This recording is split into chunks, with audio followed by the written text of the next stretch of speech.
प्रभात। प्रेम गली अति साकरी, यह आज की हमारी आध्यात्मिक चर्चा का विषय। प्रेम गली अति साकरी।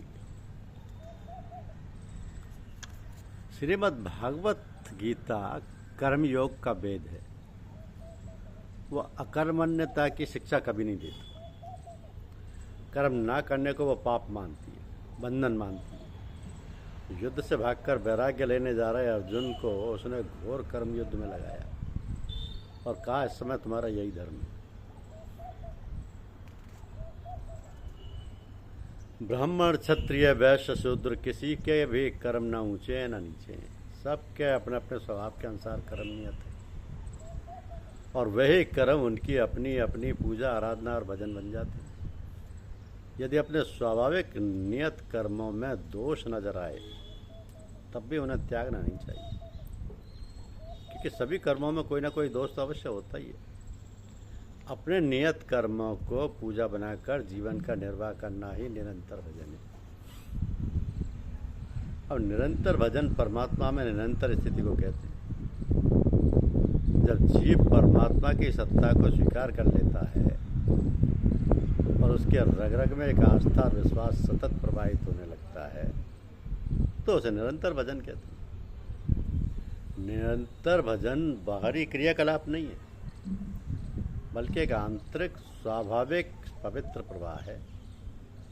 सब काम धाम छोड़कर अपनी जिम्मेदारियों से मुंह मोड़कर मुख में राम राम रटते रहना, माला खटखटाते रहना निरंतर भजन नहीं। ये तो दिखावे की प्रदर्शन की मायावी राह है।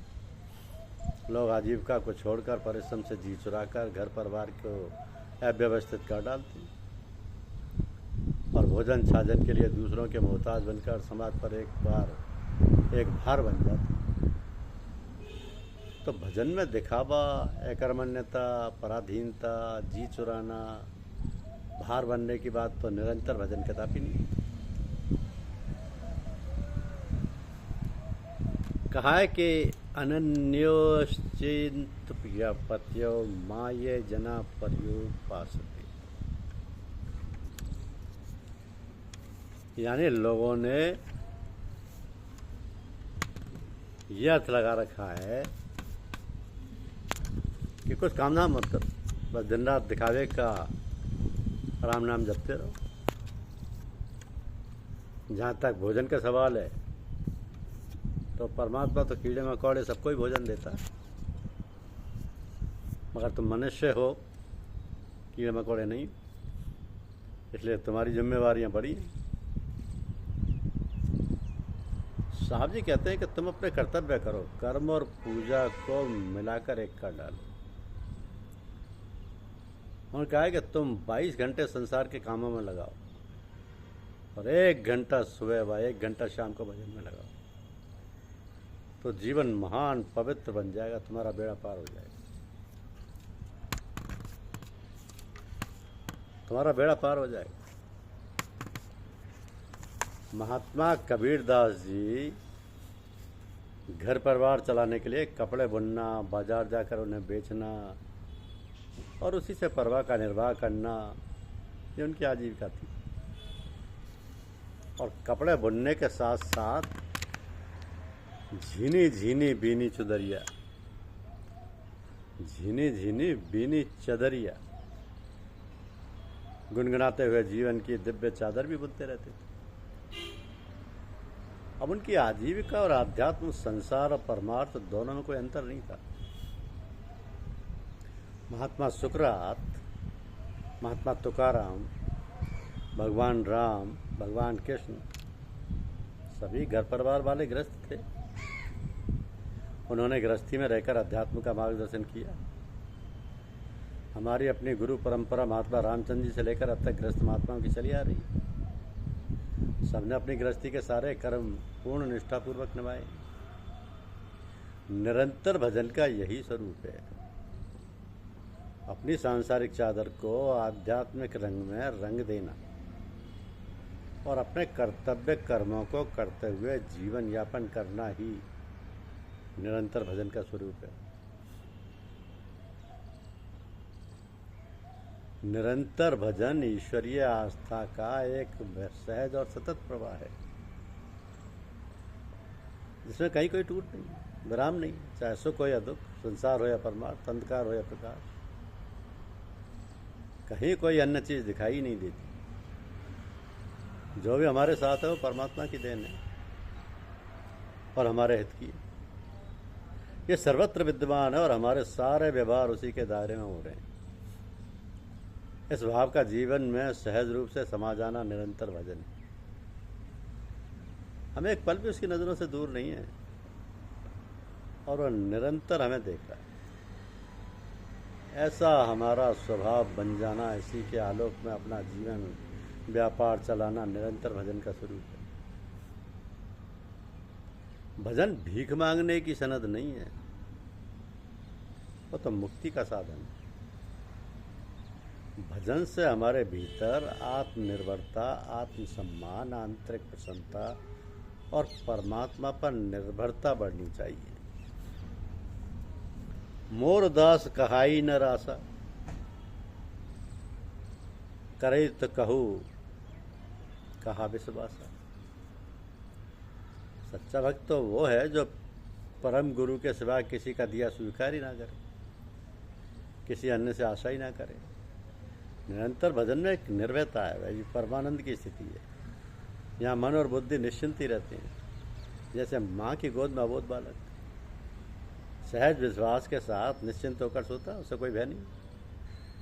ऐसा ही सहज विश्वास रोम रोम में समा जाना निरंतर भजन है। जब भजन हमारा स्वभाव बन जाए, तब भजन की श्वास बन जाए जीवन, तभी वो निरंतर भजन है। अब निरंतर भजन करता तो मीन की भांति सारे कर्म करता हुआ उसके कृपा पात्र जल में तैर रहा है, उसी से जीवन पा रहा होता। तो निरंतर भजन जीवन में जीवात्मा का अखंड सुहाग, इसके बिना वह असहाय और निराधार है। सुहागने होठों पर पति का नाम नहीं आने देती, किंतु हृदय में सदैव प्यार करती रहती है। उनका हर पल इस भाव से उत्प्रोत रहता है कि वे किसी की हैं, उनका कोई है। भक्त के जीवन में भगवान के लिए यही एहसास निरंतर भजन है।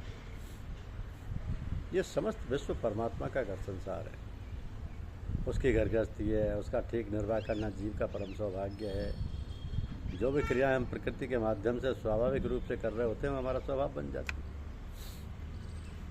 बस सांस लेना, नींद लेना, सूर्य, जल, वायु, पृथ्वी और आकाश से प्राप्त सभी परमार्थिक उपलब्धियां हमें बिना प्रयास के प्राप्त होती जाती हैं। बस भजन भी इसी तरह स्वाभाविक बन जाए, उसका ख्याल भी ना रहे कि भजन करना है, वो तो होता ही रहे और सब काम भी होते रहें, यही निरंतर भजन है।